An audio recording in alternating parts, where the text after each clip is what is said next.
Sobat Maestro, sesaat lagi kita akan bersama-sama mengikuti program Bible and Coffee bersama Pendeta Glenn Latuheru dari GBI Glow Fellowship Center Bandung. Selamat mendengarkan.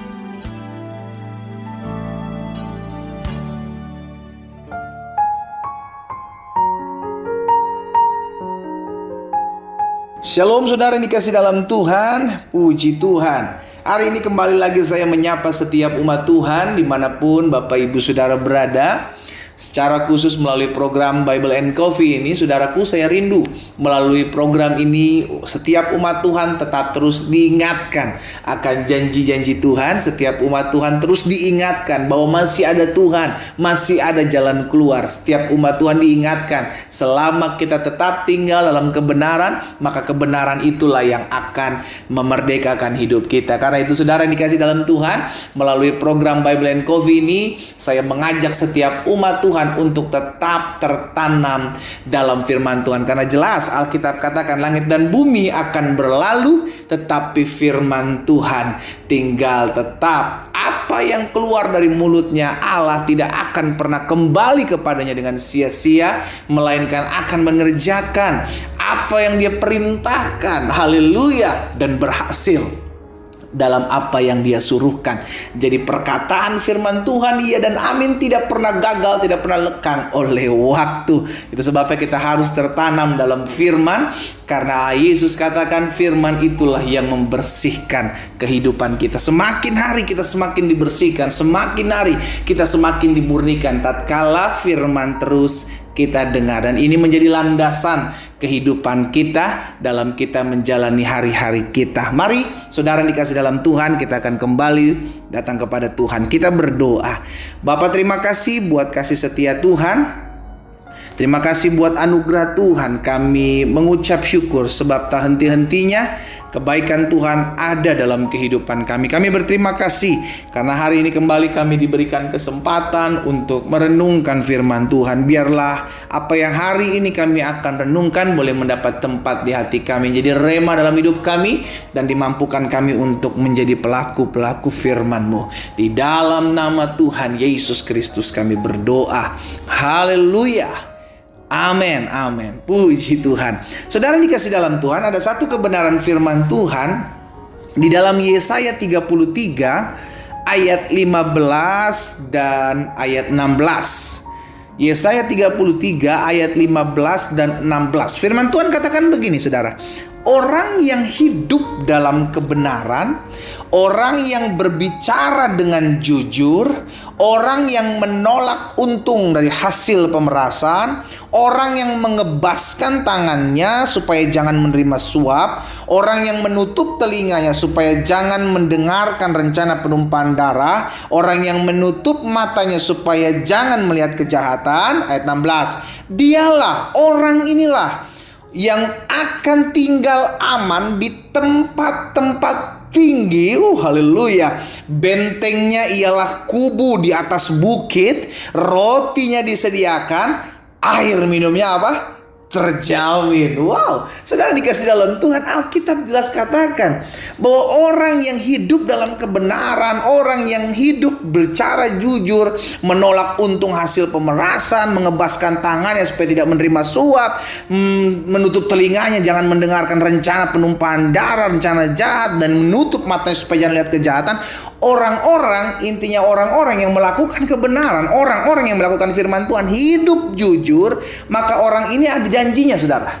Diberikan janji oleh Tuhan, orang ini akan tinggal aman di tempat-tempat tinggi. Saudara dikasih dalam Tuhan, Alkitab jelas katakan orang hidup jujur, orang hidup takut akan Tuhan, hidupnya aman.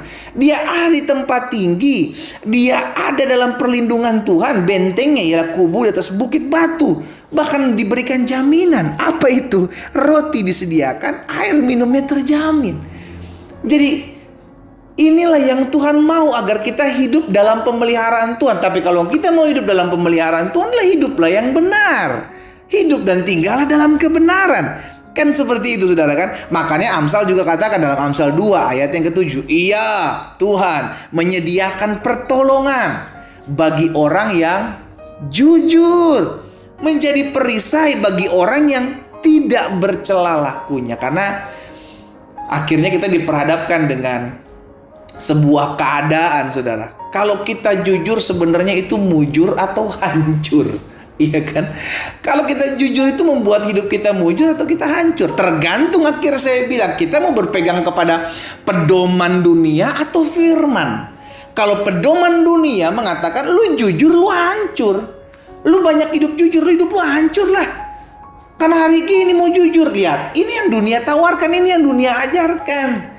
Tapi firman Tuhan jelas katakan, kalau you hidup jujur, you hidup takut akan Tuhan, Tuhan yang pelihara, bos. Tuhan yang pelihara. Untuk sementara terlihat orang yang jujur seakan-akan susah. Justru sebaliknya, orang yang berlaku licik, orang yang berlaku curang, kelihatannya berhasil. Tapi lihat, tidak akan lama, nggak akan lama, saudaraku. Namanya keadilan. Keadilan pasti akan dinyatakan. Iya kan? Keadilan akan dinyatakan. Makanya Mazmur 37, coba saya lihatkan.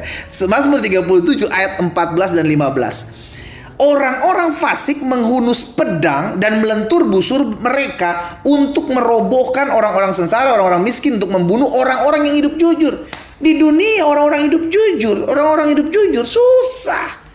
Orang-orang fasik ini menghancurkan. Tapi lihat di ayat 15. Tetapi, haleluya, pedang mereka akan menikam dada mereka sendiri dan busur mereka akan dipatahkan. Lihat, selalu ada pembelaan buat orang-orang jujur. Mungkin seakan kita lihat awal-awalnya kelihatannya susah, kelihatannya menderita, kelihatannya ada banyak goncangan. Tapi pembela kita tuh, saudara, Tuhan kita hidup. Nah sekarang akhirnya saya tadi bilang kan, kita mau ada di pandangan yang mana? Jujur itu mujur atau jujur itu hancur? Kalau pandangan dunia, jujur akan menyebabkan engkau kehancuran.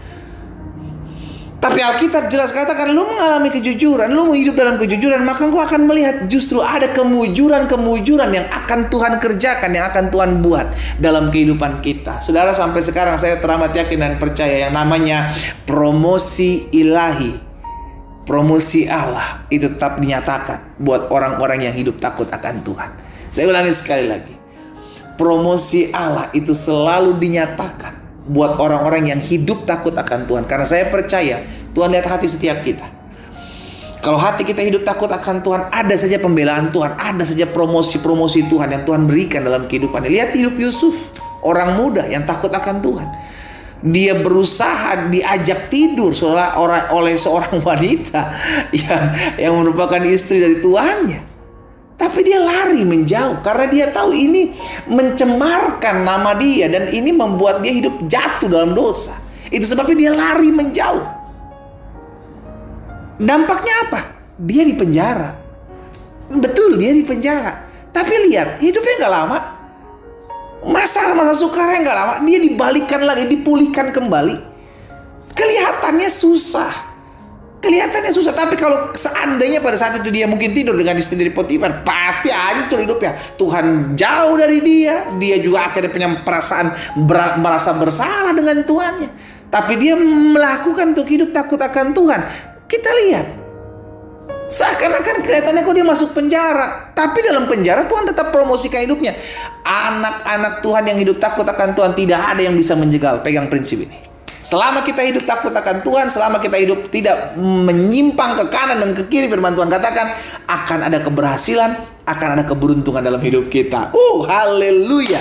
Saya mengajak setiap umat Tuhan, ayo hidup takut akan Tuhan. Di dunia yang semakin hari semakin jahat, dunia tidak kekurangan orang-orang kaya, dunia tidak kekurangan orang-orang pintar, dunia tidak kekurangan orang-orang hebat, dunia kekurangan orang jujur.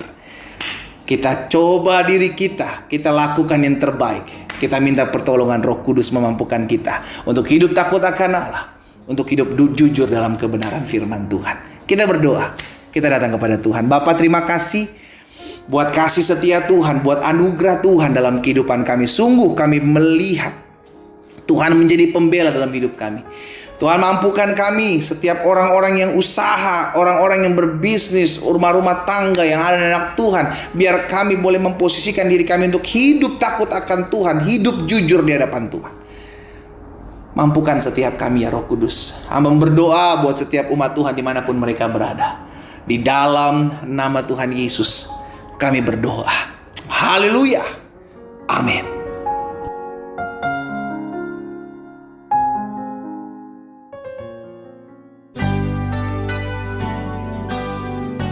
Sobat Maestro, Anda baru saja mendengarkan program Bible and Coffee bersama Pendeta Glenn Latuheru dari GBI Glow Fellowship Center Bandung. Terima kasih atas perhatian Anda. Tuhan Yesus memberkati.